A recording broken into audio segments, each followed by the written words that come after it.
140 conference, State of Now conference. It's got like 9 different names. Jiggy Jag with you, and we have some presenters with us. Go ahead and introduce yourselves. I am Janice Person, that's JP Loves Cotton on Twitter, and I'm out of St. Louis. I'm Debbie Lyons-Blythe, and I'm from White City, Kansas. I'm Carrie Mess from Milford, Wisconsin. Jodi from Manhattan, Kansas, also at Jodi on Twitter. Now, talk to me about your presentation that you guys just did down This there. is Janice. I'll start with this. We were talking about kind of putting a face on big agriculture. So all 4 of us are actively engaged in the food that comes to the grocery store in one way or another. And we were just trying to help put faces on that, because a lot of times people don't know what are behind the products that they buy. Well, and I think, too, we were kind of discussing the fact that we're real people. Faceless, big ag can kind of get a really bad name. And we're real people that care about agriculture, care about producing good food, and it's the same food we feed our families. A lot of times big ag is bantied about as a term. And my question always is, what is big ag? I'm an average Wisconsin dairy farm, but because I ship to one of the larger milk labels, I get classified as big ag by people. They don't understand what big ag is or isn't, and each person has their own definition. So we're trying to undefine big ag. Do you think you're being successful in that?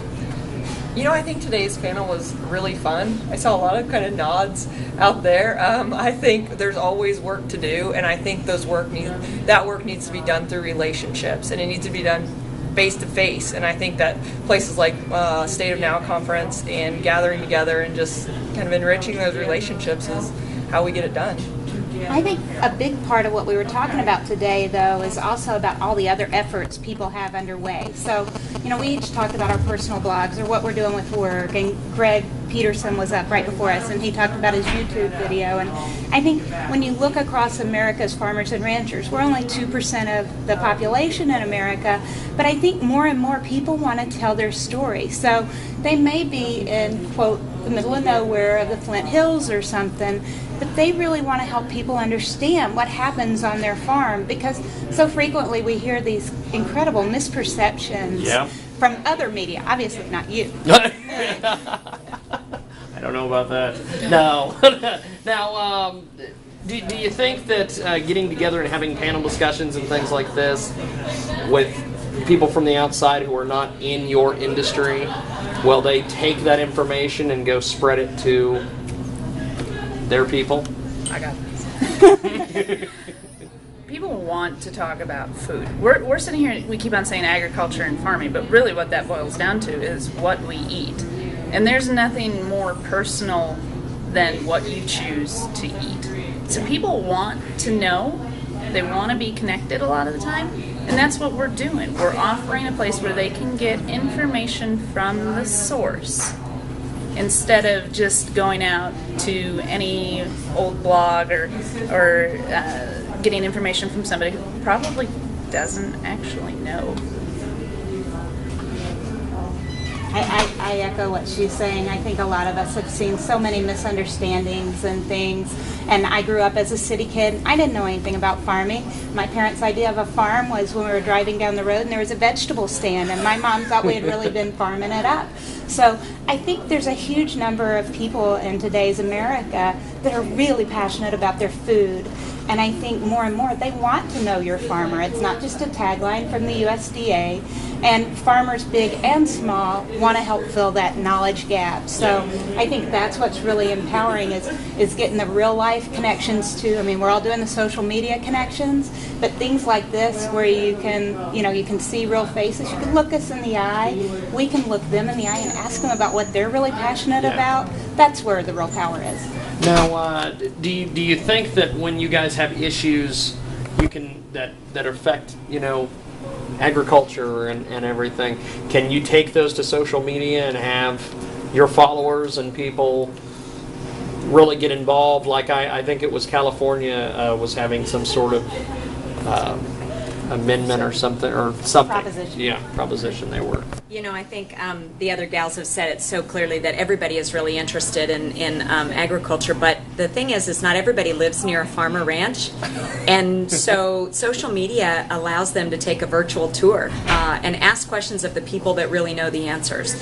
One of the things that I like to point out is that I don't know anything about coal mining, and my perception of coal mining is awful. And but to really know what happens in a coal mine, I probably need to ask a miner.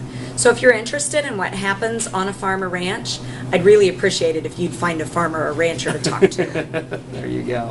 I think there are lots of other people besides farmers or ranchers talking on a regular basis, and they may seem to be experts because they've done a book or something, but when you look at it, who really knows what's happening on a farm or a ranch? So if you can get it from the source, and social media is the first thing that really gave farmers that kind of power of a voice. So, you know, Debbie can be out on the pasture with her cattle, and she shares a photo from the pasture.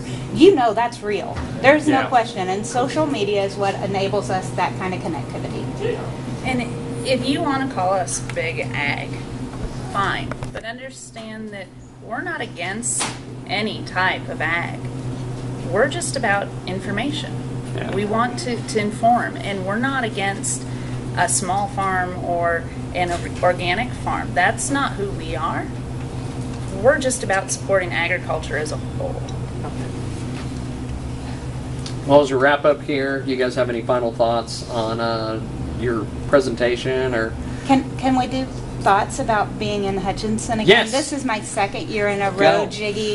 And I just want to tell you, I have just really been overwhelmed with the beauty of the people here. I mean, first off, I should have known it because we've got sunflower growers and soybean farmers and cattlemen and, you know, all these great kind of folks. But when I'm in Hutch, people have been so incredible, and it was like a real big boon for me to get to come back to this area. So having this small town 2012, it got me to fly in from St. Louis, it got folks to drive in. Carrie came in from Wisconsin. This is a great opportunity for us to see your town, and your people here always do it so well. I mean, if I get lost, if I need a little something, you know, I mean, seriously, last year I didn't have batteries, and I had somebody here from town going, you know what, I know where the store is. It'll be faster for me to go. And I'm like, no, please, just tell me. I'll run and go get them. But people here have been so incredibly giving, and we really appreciate that. It's part of that small town feel, and that's what this conference is all about. So good. Well, ladies, thanks for doing this, and we'll be back here from the State of Now Small Town 2012 here on KJ.